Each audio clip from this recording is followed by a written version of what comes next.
अगर मैं जम्मू कश्मीर लद्दाख के हवाले से बात करूं तो यहाँ से जो आगा रूहुल्लाह साहब, मियां अल्ताफ साहब नेशनल कॉन्फ्रेंस की टिकट पर कामयाब होकर अब लोकसभा में हमारी नुमाइंदगी करेंगे, उन्हें मैं मुबारकबाद पेश करना चाहता हूँ। इसके साथ साथ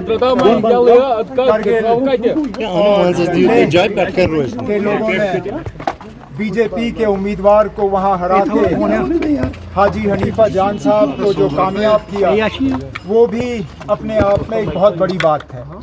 मैं करगिल के लोगों को और उन लोगों को जिन्होंने हाजी हनीफा जान साहब को वोट डाले, उनको मुबारकबाद पेश करता हूँ। जहाँ तक मेरी अपनी सीट है, जहाँ तक मेरे अपने सीट की बात है, जाहिर सी बात है कि मैं इस अंदाज में आपसे बात करना नहीं चाहता था।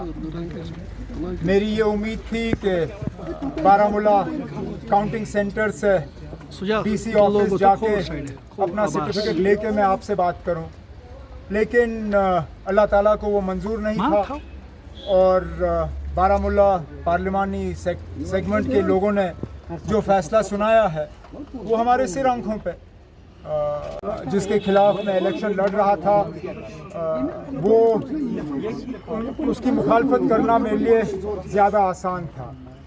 इंजीनियर रशीद साहब जब मैदान में उतरे तो जाहिर सी बात है इलेक्शन में उनका मुकाबला करना हमारे लिए थोड़ा सा और मुश्किल पड़ गया। और जिस तरह का सेंटिमेंट बना, जिस तरह नौजवानों ने हमारी हारा हो, ये देखते हैं क्या होता है। जहाँ तक मुल्क भर के नतीजों की अगर हम बात करें तो दिल खुश हुआ। हम शायद इससे ज़्यादा उम्मीद कर रहे थे, लेकिन एग्जिट पोल्स गलत साबित हुए। वो जम्मू कश्मीर के बारे में भी गलत साबित हुए और बाकी मुल्क के बारे में गलत साबित हुए। जिस तरह अखिलेश ने यूपी में किया, ममता दीदी ने वेस्ट बंगाल में, स्टालिन साहब ने तमिलनाडु में, शरद पवार साहब और उद्धव ठाकरे ने महाराष्ट्र में, और जिस तरह कांग्रेस ने राहुल गांधी और खड़गे साहब और प्रियंका जी ने, जिस तरह कांग्रेस की टैली जो है लगभग अब 100 पे वो टच कर रहे हैं। एग्जैक्ट फिगर्स मेरे पास अभी है नहीं। कोई भी एग्जिट पोल के बाद ये सोच भी नहीं सकता था कि इतनी अच्छी परफॉर्मेंस ऑपोजिशन की रहेगी। बीजेपी जो 370 की बात कर रहे थे, जो 400 पार की बात कर रहे थे, अब उनको कोलिशन गवर्नमेंट चलानी होगी। अब इस वज़ीर आज़म के लिए जिन्होंने अपने हुकूमत को एक डिक्टेटरशिप के तौर पे चलाया है, इस वज़ीर आज़म के लिए एक कोलिशन चलाना ये एक नई बात होगी।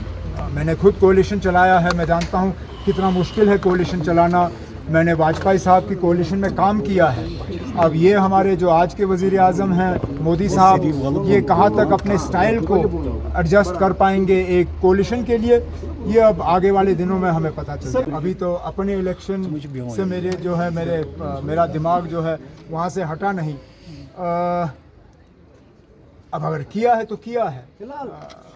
फ़िलहाल तो मुझे लगता है हमें जोड़ तोड़ की हुकूमत नहीं करनी चाहिए, हमें जोड़ तोड़ की सियासत नहीं करनी चाहिए।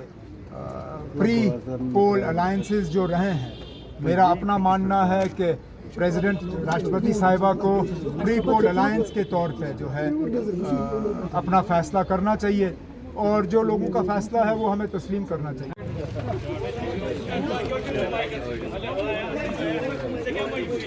चलो फिर निकलते हैं।